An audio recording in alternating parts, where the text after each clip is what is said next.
Did somebody turn the camera on?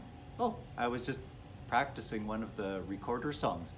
Well, here is video 2, where we're going to learn about recorder parts and care.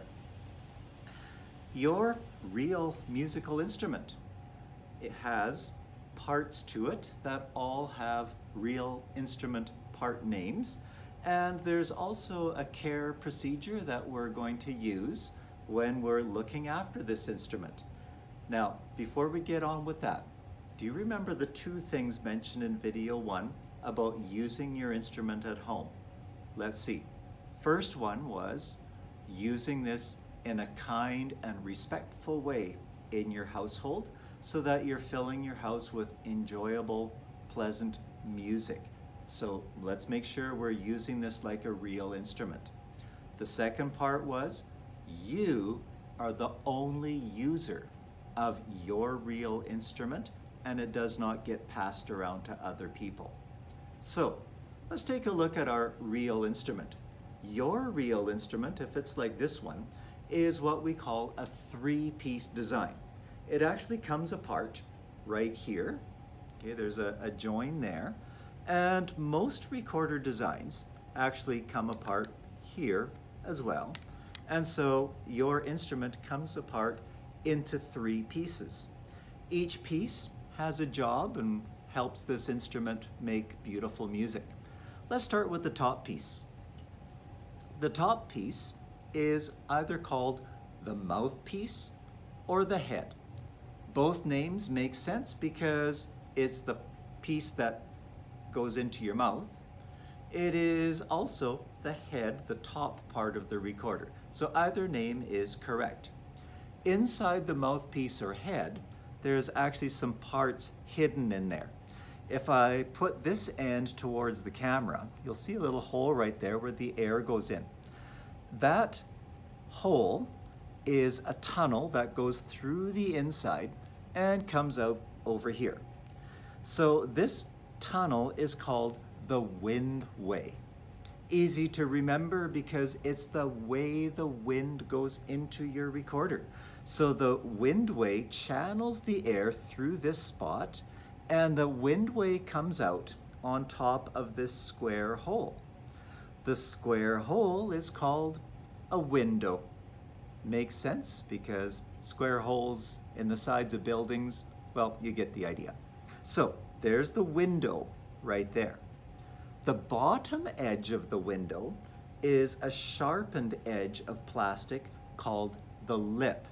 That is actually where the sound is made for your instrument.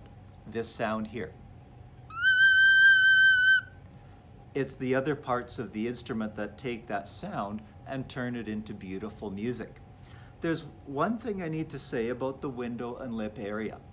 Do not put hard or sharp objects near the window or lip area. So things like a house key, a cleaning rod, anything like that should not go near that area because that is a sharp edge made out of plastic or wood that can get easily dented, scratched, or misshapen. If that happens, your instrument will no longer sound like new. If you look after this instrument properly, it will go on forever because there's nothing really on a recorder that can go wrong. So if you're sitting on the floor right now, pretending this is the music room with your tablet leaned against the wall, well, you might be holding a recorder that belonged to your parents or grandparents. And even if it's that old, if it's been well looked after, it is perfectly fine to use in this class. So here's the mouthpiece or head with the Windway, window, and lip. Now let's see how we change this sound into music. That is done with the middle part of the recorder.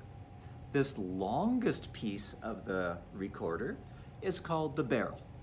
The barrel has one hole on the back. In the next video, your left thumb is going to go on it. On the front side of the recorder, you'll notice a line of holes. These are the holes that you're going to learn how to cover with your fingers and take fingers away, because really what you're doing is you're changing the length of this piece of pipe by plugging holes or opening them up, making the pipe longer or shorter. We used that word variable length sound source in our music class before. Well, you are varying or changing the length of this pipe by how you cover the holes. So this middle part with most of the holes is called the barrel. At the bottom of the recorder, there is a part that's named after what's at the bottom of you. Yes, you have 2 feet. I guess the recorder only has one, so this is called the foot, bottom of the recorder. You can see that it has one more finger hole and a fancy part where the air comes out this end here. So the foot goes at the bottom. These 3 pieces all go together and make your recorder. So I'll use those names when I'm talking about how to look after your instrument to keep it working like new. Now, to look after your instrument, there's something that you need. You need a cleaning rod that looks like this, and if you brought a recorder home from the school, a cleaning rod like this will be in the case. You will need to get yourself a little piece of cloth like this, a little square of cloth, but before you go snipping, please talk to an adult in your home. They will show you which rag you can cut a corner off of. I don't want anybody getting in trouble because they've snipped something that they shouldn't have. So talk to an adult, get a piece of cloth. Works better than paper toweling. So you take the cloth and you just put it through the slotted end of the cleaning rod, just like this. We are going to use this tool to remove moisture from inside the parts of the recorder. No, nobody spits when they play into a recorder because, you know, when you blow air into the recorder, you're not spitting. But what happens is you're blowing warm, moist air into the instrument, and that air touches the cold, hard insides of the instrument in there and condenses. So the moisture in your air forms little water droplets or vapor inside. Kind of like when you're having a long bath and you filled the tub up with hot water, that water evaporates in the room and you notice that the mirror gets foggy, and if your bath goes on really long, you start to see little water droplets run down the mirror. Well, the same thing is happening inside our recorder, and so we want to clean that moisture out when we're done playing. So you're putting your recorder away every time, clean, dry, and ready to use the next time. So let's get started. When we clean the mouthpiece or head, we take our cleaning cloth and we can go in a twisting motion like that as we go into the mouthpiece. But it only goes so far. It kind of hits this block at the end, so I can only go so far, and I can just twist it on the way out, which leaves the windway to be clean. However, the cleaning rod is too large to go down the windway, and even on the bigger tenor recorder, I can't fit this cleaning rod into that little space there. It seems to be too big even for that instrument. So what we have to do for the windway is we use the pad of our finger or thumb, because this is not a hard, sharp object. It is okay to cover the window and lip like that. Then with this part pointing either towards the floor or to your lap, but never towards anybody else, one sharp blow, like that, and it will clear out any water inside the windway.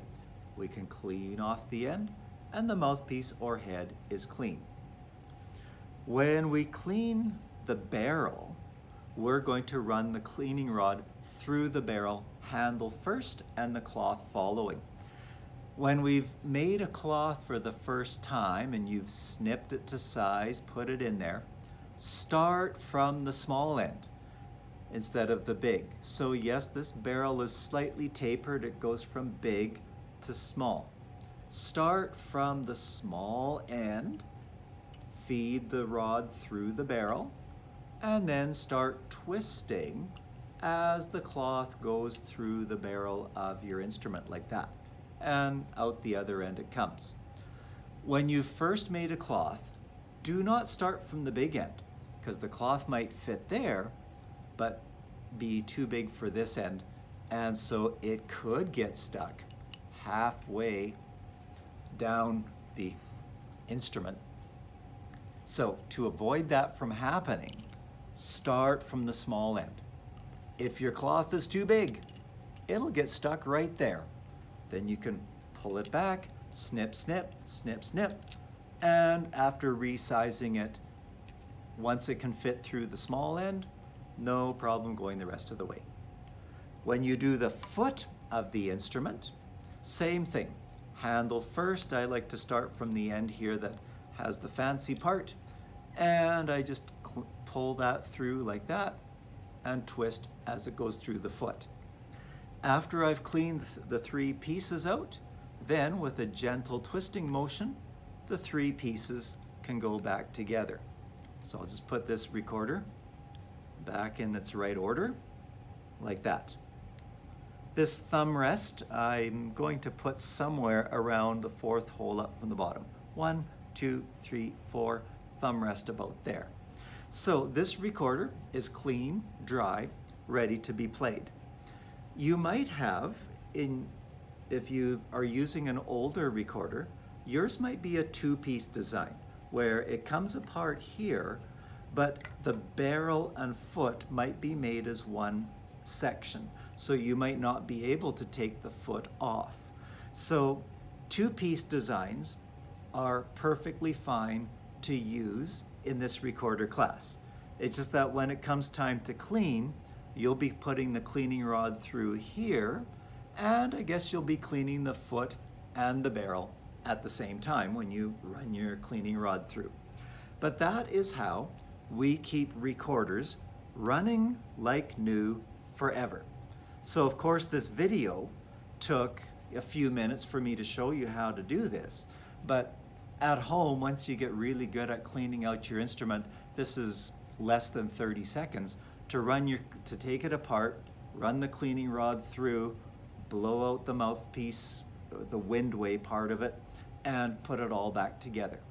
So in our next video, we will be picking up this instrument, learning where to put our fingers, and making some respectful, sweet musical sounds in your home.